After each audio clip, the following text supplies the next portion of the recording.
share some memories about Thanksgiving, but also to be aware that Thanksgiving and other holidays are joyful for some people and not so much for other people. I thought about my mother this morning as I was doing this, because my mother died at the age of 91 and she never cooked Thanksgiving dinner, not once. Well, my mother didn't like to eat, and so cooking was kind of a waste of time as far as she was concerned. Either always got us invited to somebody's house, or we were back in Denver and one of my relatives did Thanksgiving, or we went to the Officers Club. I mean, my mother was just like, we're going out for Thanksgiving, so, which was fine. And then I thought, so my mother kind of outlived Thanksgiving. We want to talk a little bit about some of our memories about Thanksgiving, maybe some favorite traditions of Thanksgiving, and then talk a little bit about, what are we truly grateful for? We have a lot to be grateful for. My memories of Thanksgiving are much like Gail's. I don't remember any bad ones. They were all, no big disasters. But I also had a mother who didn't like to cook. She liked to eat, she just didn't like to cook. And I didn't figure out until much later in my life that when my youngest brother, who's 12 years younger than I am, when he started first grade, my mother took a job. And her job started at 2 in the afternoon and went until 10 o'clock at night. And I was much older when I figured out that she did that so that she was gone when the family was there. The kids would come home from school, the older kids would take care of the younger kids. We were responsible for making dinner every night. And then she would come home and it was all over and everybody was in bed. But it plays into Thanksgiving today because my youngest brother, those are his memories. That's what he likes. And when we don't make stovetop stuffing, and all of those shortcuts to making dinner, he doesn't like it. It's weird to him. And so we host Thanksgiving at my house every year for the past, 8 or 9 years. And since my mother passed away. And he always complains about the food that we make. And I went through this period of trying to make things that he would like. And I decided that that's really not the way to approach this. It's like, I'll make things that I like. And I assign him to bring something, and then he can bring something he likes. And everybody gets to participate, and that he always has the option of hosting it at his house, if that's what he would like to do. So we've gotten new traditions out of it, but I always think about that as I'm thinking about the Thanksgiving menu. It's like, well, is Andy going to like this? And then it's like, I don't have to worry about that. If everybody else likes it, we'll continue to make it, and if they don't, we'll make something different. But the fact that he thinks that my mother's cooking is the way things should be always surprises me, because it was the one thing that she really did not like to do. Yeah. I don't relate to any of this, not liking food or not cooking. My family, this was the greatest thing that they did, was cook for the women. It was the one thing. Men didn't touch the kitchen or cooking. But I do know that candied sweet potatoes had to be served. My dad loved candied sweet potatoes. So a daughter-in-law is having us all to their house, and she told me the menu. Anything you would like that we don't have? And so I said, yes, I'll bring candied sweet potatoes. They don't realize that, to me, is a big Thanksgiving thing. But I do want to say traditions are important. Our oldest grandchild, his step-grandchild, was married last weekend. And she's been attached to church somewhat. The important thing to her was that at the groom's dinner, there were 45 people there. Jim do the grace, and we sing Johnny Appleseed. So traditions, I think, are really important. At our son's wedding in California, he insisted that we all join hands and sing Johnny Appleseed at the reception. And all of these people in California, lovely people from Berkeley, who were like looking at us like we were from another planet. And we're singing lustily. Everybody, everybody in the Midwest knows the Johnny Appleseed song. Will we sing it? Yeah, when we sing it loudly. And I was ever so glad when it was over. I just wanted to sit down and not do this. But anyway, well, thank you. Memories new and old. About the time that my mother died in 1999, I was joining a monastery. And when I left there, I realized I had better find myself a family. Because at that point, Mom and Dad were both dead. My only brother was in California with his family, and I thought, I better come up with a family. So I essentially adopted a second cousin's family on my mother's side. We'd always gotten along really well. She was, I describe it as saying Marge and Jim are half a generation older than I am, and therefore their kids are half a generation younger. So it works awfully well. She encouraged me as I was getting interested as a kid in nursing, which was her career. But the Thanksgiving stuff that I look back on as a child, well, I always enjoyed these big family holidays, Thanksgiving, Christmas, Easter, when we get together with a various bunch of relatives. And I realize now that that generation, my mother and her generation, made things absolutely maximally difficult for themselves. When my mother graduated from high school, one of the things, she had tons of friends, but one of the little moniker they put in her yearbook to describe her was, whether in work or whether in play, she always does things in the proper way. Decently in good order, And so we had the full formal dining table with my father or Uncle George, carving the turkey from scratch as 12 hungry mouths sat around the white table with the china, with the, passing. Everybody did bring something. That was something that they did for each other. But, it took a lot of years before I figured out that things didn't have to be that formal or that hard to be a nice celebration. But we went through a number of years. Well, my grandmother Bushnell does have a story of her mother dropping the Thanksgiving turkey on the floor.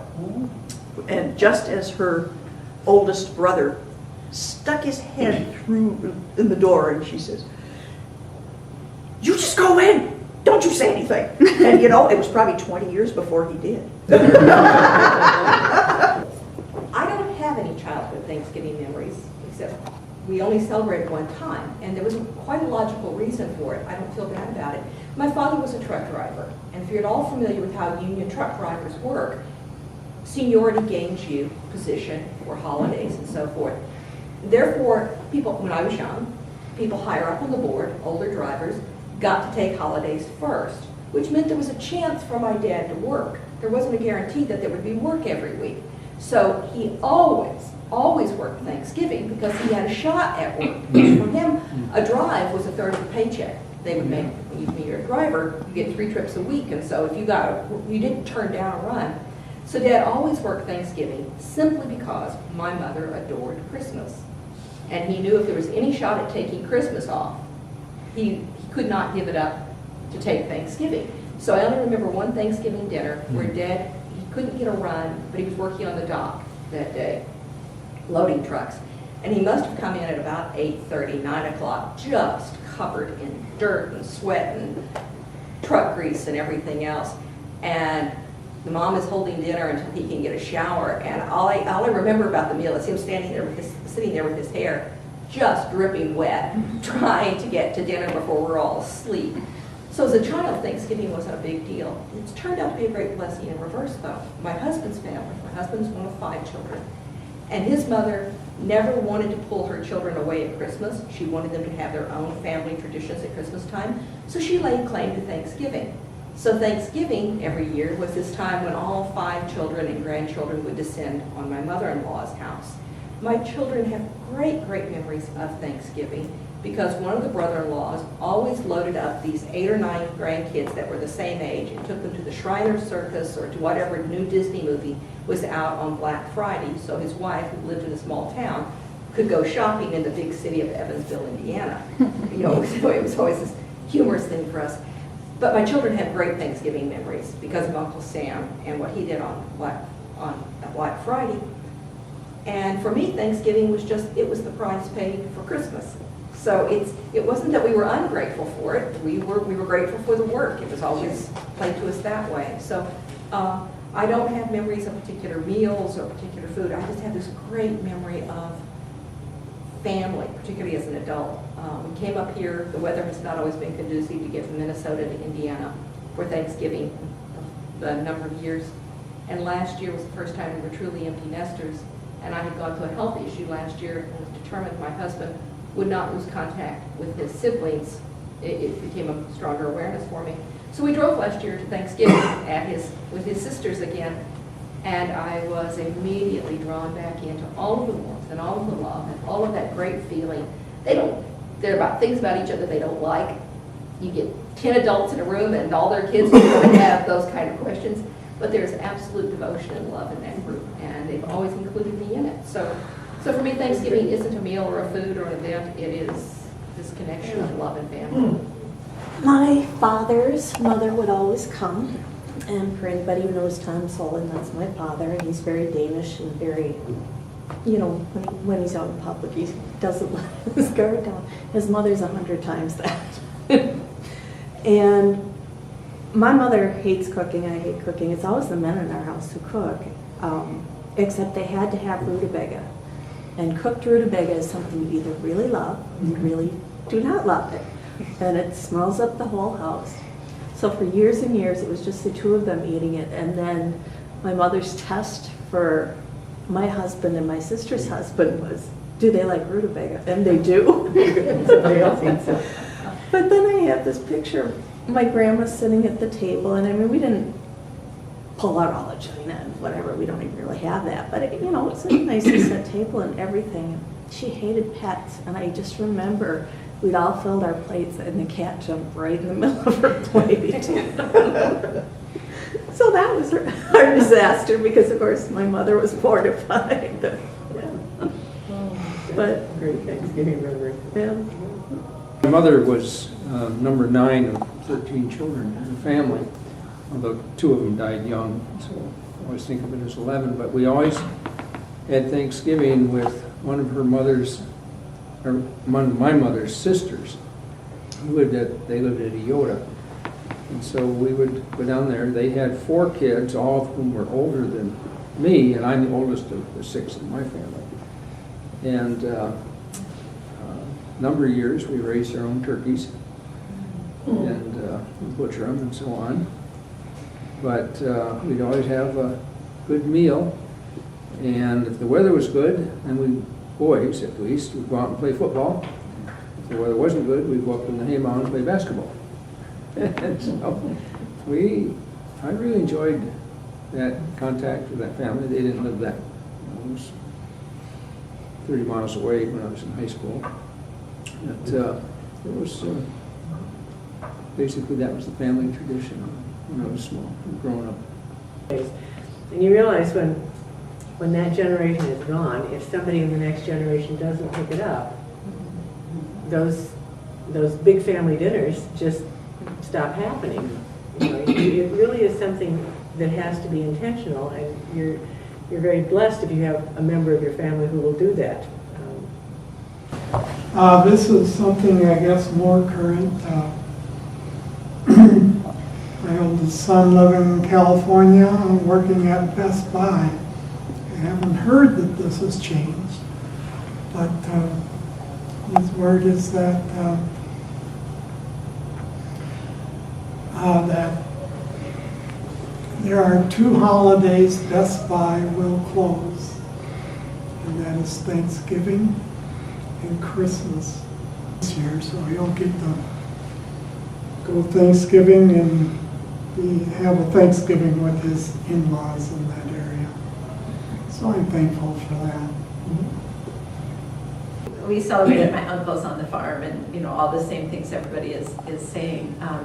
But the thing that no one has mentioned that was true in our Thanksgiving was the importance of providing for the children.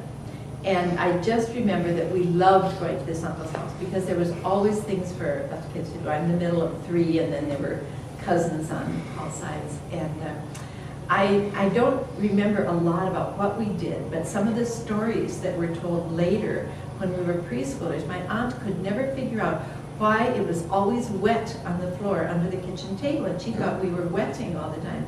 My uncle, whenever we came in the kitchen, and we're, you know, small, so we're under the tables and out and all that, would put a glass of water on the floor under the table so we could play with water. And so we'd leave a puddle. But it was that kind of an attitude throughout our growing up that the children were important and they needed to be cared for. I remember racing around the dining room table with our older cousins chasing us with the approval of the adults to get room for dessert. There was anyway, that's always important to me too, to plan something for the children. Well, we always have Thanksgiving at our house. And I have unlike your mother, I have a plan. We get the Chinette platters, and then I use the nice napkins and silverware, and we throw the plates away. She'd be just appalled, I'm sure. But this year we're having 29 people at our house. We have both sides of the family, and we've done this every year for about 5 or 6 years. And last year something really interesting happened. My father, who is very, very liberal, got into an argument with my husband's father, who's very, very conservative. And they were yelling at the table and pounding and arguing. And then about half an hour after dinner, they both went to the 2 different chairs in the living room. I fell asleep like this. So my husband took pictures of them and emailed them to the whole family. They wore out. They wore each other out. My father-in-law called me in the kitchen and he said, "Kari, I never knew your dad had such views. How come you didn't tell me this?" And I said, "Well, I have to see you again." Good. Yeah, well, when I was younger, I was an extremely picky eater. Extremely picky. I didn't like turkey. I wouldn't touch vegetables. And so Thanksgiving was always a little bit of a little difficult. So I do remember my mom would always make some ham for me.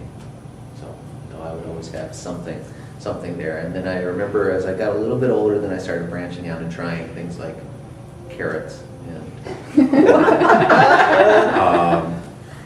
But anyway, I eat better now. Not great, but I eat better. But now our current tradition, a few years back, I decided I wanted to try to fry a turkey. And so, you hear the horror stories of garages burning down, et cetera, and all that. And I must say, I've done it quite a few times now, and each time I'm a little nervous about will something go wrong this year, but nonetheless it pretty much always works out splendidly. You end up with a turkey that looks like one of those Norman Rockwell turkeys. Yeah. It's just stunning that I can produce something like that. So. What are you grateful for this year? But there's lots of things I'm grateful for. But right now, the first thing that comes to mind, I am so grateful that my stepmother is in the other house at the Episcopal Homes. She is in such a good place, and she is so happy there, and it just makes us all happy. We're so happy that our 3 children all live here, 2 in the suburbs, 1 in St. Paul. And we have 2 great-grandchildren, and I never knew how wonderful that was. We enjoyed the grandchildren, but great-grandchildren. And our health. I'm grateful for my father. He has had Alzheimer's for a few years, but he's very gracefully, he's gone from being the professor with the billion teaching awards. He's very gracefully stopped driving and asked for help when he needs it, and his humor has come way out because he's less inhibited, so it's kind of fun to see that. But this past year, I mean, he really hasn't changed that much. Very happy to have two big events this year was getting a brand new job and making my way in this new, different kind of world of work, which was very stressful, and yet really having a great supervisor and a very interesting job that I can do some more years. I was right. I have one more career left in me. And the other thing is recovering this church. And one of my Thanksgiving memories, just those several Thanksgiving hymns that are so familiar, that always bring back memories. But I feel very much at home here and very welcomed and happy. Well, I would say kind of maybe 3 things in a way.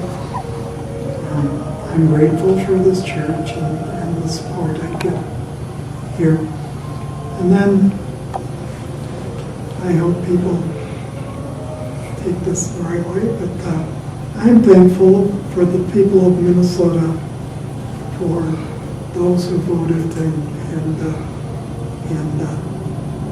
decided not to have 2 amendments added to our Constitution. I'm grateful to be back. I really enjoyed being away. But, you know, one of the things that you do when you go away is you do realize, you know, some of those things that you do really miss. And it's kind of like stepping outside of those traditions that you take for granted. When those go away, then you start to appreciate them. About a year after Maria was born, she was diagnosed with spinal muscular atrophy. And then Christina came along, and she also had spinal muscular atrophy, in addition to juvenile rheumatoid arthritis. Within a few months, we got this anonymous gift. It wasn't huge, but it was like the first time anybody outside my family had acknowledged that we might be having a tough time and that this would maybe help in some way, and it just made me feel so much better. Periodically, somebody does something, and it's almost always anonymous, but it makes me feel like somebody cares about our situation. The devotion at the session meeting this week from Nancy Lund, and it struck me, and I've been thinking about it for a number of days. And she shared with us that it was, I don't know the Bible verse, but it was be thankful always. Thessalonians, be thankful always. You probably know it better than I. But her thought was, you know, the first pilgrims that came to this country endured tremendous hardships, and almost all of them died. You know, I mean, it was just very hard, and yet they were the ones that created this fantastic holiday of Thanksgiving. So if they had something that they could be thankful for, we should all be thankful. Well, I'm going to suggest that we all stand up and hold hands and sing the Johnny Appleseed song. Oh, the Lord is good to me, and so I thank the Lord for giving me the things I need, the sun and the rain and the apple seed. The Lord is good to me. Amen, amen, amen, amen, amen.